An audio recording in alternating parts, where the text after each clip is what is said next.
Brother Zach and his brother Frank as well gave you the title of today's lesson. It is dealing with the Sabbath day, and it is, as stated, it is God's Sabbath day, and it is forever. And that's what we are going to deal with in this lesson. We're going to show you about the Sabbath day. We're going to show you what day it is. And the reason we're going to show you what day it is because some people say it's the first day. Everything changed when Jesus died. We're going to find out that is not the case. And we're going to find out that it was the seventh day. It has always been the seventh day, and it will always be the seventh day. And we are even going to deal with some of the do's and the don'ts on the Sabbath day. Because if you're going to keep the Sabbath day, then there are certain do's and there are certain don'ts.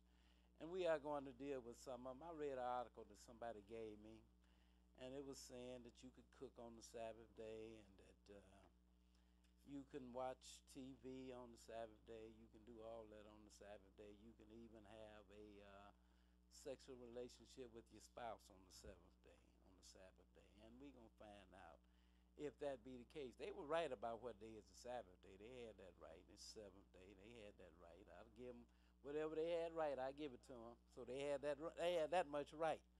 But a lot of other stuff they had wrong.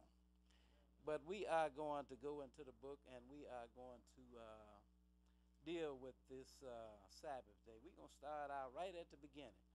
You know, if you read the Bible at all, if you just start out, so I'm gonna read this Bible, and I'm gonna start at Genesis, and I'm gonna go all the way through. Well, you didn't have to get far to find out what day the Sabbath day is. You understand what I'm saying? If you basically just picked it up and decided you was going to read it for about 15 minutes, one thing you would know at the end of those 15 minutes, you would know what day the Sabbath day is. You would know that much anyway. You would know that God created everything, and He said that it was all good and all of that stuff, and then you would know that the seventh day is the Sabbath day. You would know that, but somehow that just went right over everybody's head because they have gone. Because everybody wants to tell you that it is the first day. They may acknowledge that it was once the seventh day, but now it's no longer the seventh day. Now it is the first day. Since Jesus died and rose on the first day, we're going to find out that is not true either. Either that Paul broke bread on the first day as if that had something to do with the Sabbath day. So, this is how they justify the first day. So we'll get to that later on in this lesson. But let's start out first in Genesis chapter 2, and we'll begin reading at verse 1. We're going to just establish what day the Sabbath day is, what day God's Sabbath day is, what He said. You understand? It don't matter what anybody else say. If God says a certain day, then that's how it is. What anybody else say, it don't count. Only thing counts is what the Lord said. Nothing else counts. Let's start reading in Genesis chapter 2. And we'll begin reading at verse 1. Genesis 2, and we'll begin at verse 1. Now, the Lord created everything in 6 days, and now we come down to the seventh day. Because there is a 7-day weekly cycle. There has always been a 7-day weekly cycle from the very beginning, and there's still a 7-day weekly cycle. That did not change. That much is obvious. You know what I'm saying? Everybody knows that there are only 7 days in the week.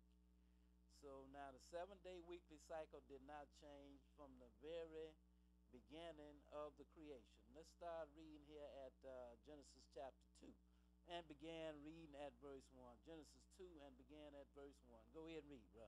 Thus the heavens and the earth were finished, and all the host of them. And on the seventh day, God ended his work which he had made. And he rested on the seventh day from all his work which he had made.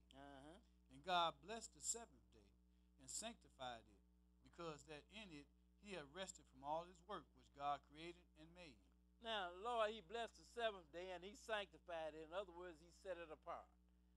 So now, we have it right here in the very beginning. The Lord is really telling you, even though you don't see the word Sabbath here, we're going to find out it is the seventh day. But right from the very beginning, it said that the Lord blessed the seventh day and he sanctified it. In other words, he set it apart from all of the other days. Let's go now to Exodus chapter 20, and we'll begin reading at verse 1. Now, the Lord, he created everything in 6 days. Then He rested on the seventh day. God rested on the seventh day now. Let's go to Exodus chapter 20, and we'll begin reading at verse 1. Exodus 20, and we'll begin at verse 1. 20 and 1. 20 and 1. Okay, go ahead and read. And God spake all these words, saying. Now, later on, he gave these same words to Moses. But first, God spake all of these words, saying. So Moses didn't give you the Sabbath day. God gave you the Sabbath day. Sometime later, God wrote them on tables of stone, and he gave them to Moses and told Moses to give them unto the people. But however, before he did that, the Lord himself came down and stood on the Mount Sinai, and he spoke the commandments, and one of those commandments was the seventh day, Sabbath day. Read verse 2, then skip down to verse 8. I am the Lord thy God, which have brought thee out of the land of Egypt, out of the house of bondage. Now he said, I'm the Lord your God that brought you out of the land of Egypt, out of the house of bondage. And then if you want to know who this really is, it is the one that later became known as Jesus. We can show you that, but I didn't bother going through that in this lesson.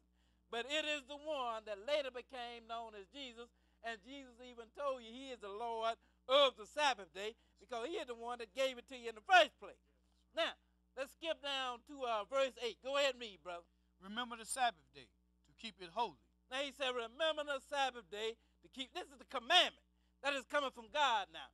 He said, remember the Sabbath day to keep it holy. And what day is it? He's going to tell you. Go ahead and read on. 6 days shalt thou labor and do all thy work. Go ahead. But the seventh day is the Sabbath of the Lord thy God. Now, God himself just told you what day is the Sabbath day. He said the seventh day is the Sabbath of the Lord thy God. What anybody else says don't count. If God says the seventh day, then it's the seventh day. Now, he said, and go ahead and read on.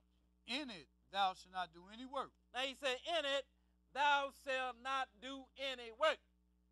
But the Lord knew that somebody's going to get real smart, and they said, well, I ain't going to do no work, but I'm going to get somebody else to do it for me. God fixed that too. You understand what I'm saying? God is far ahead of everybody. So he knew what man was going to come up with. Well, I ain't going to work, and then I'm keeping it. No, you ain't. Because he's going to let you know you can't get nobody else to do no work for you on the Sabbath day. Go ahead and read on. Thou, nor thy son, nor thy daughter, thy manservant, nor thy maidservant, nor thy cattle, nor thy stranger that is within thy gates. You can't even get your ox to go do no work for you on the Sabbath day. You understand what I'm saying? So now, is it all right for you to go and eat in a restaurant on the Sabbath day? Well, ain't somebody cooking the food for you? Yep. You understand what I'm saying? Somebody is working for you. You go there and sit down and order a steak. Ain't somebody got to cook that steak for you? That's right. So they working for you then, aren't they? So the Lord said, you, nor your manservant, nor your maidservant, nor the ox, nor the stranger, nor anybody. You understand what you ain't going to get around. Because man always looking for some way to get around God's commandments. He ain't never trying to figure out how to keep them. He always looking for some way to get around. Well, how about if I go this way? No. Lord got a roadblock sit right there too. You either going to do the commandment or you ain't. Just make up your mind what you going to do. But the Lord done fixed this thing so you can't get around it. You understand? Lord know every thought that was going to come in man's mind. So that's how when he set up his law, he set it up so you don't have no loopholes. Now, either if you just don't want to keep it, then just say, I ain't going to keep it, and don't keep it. That's all. But ain't no loopholes. Go ahead and read some more. For in 6 days the Lord made heaven and earth, the sea, and all that in them is. Go ahead. And rested the seventh day. Wherefore the Lord blessed the Sabbath day and hallowed it. See what it said? Wherefore the Lord blessed the Sabbath day and he hallowed it. Go ahead and read on. Honor thy father and thy mother. Now that is good. Let's go now to Leviticus chapter 23, and we'll begin reading at verse 6. Leviticus 23, and we'll pick it up at verse 6. 23 and 6. 23 and 6.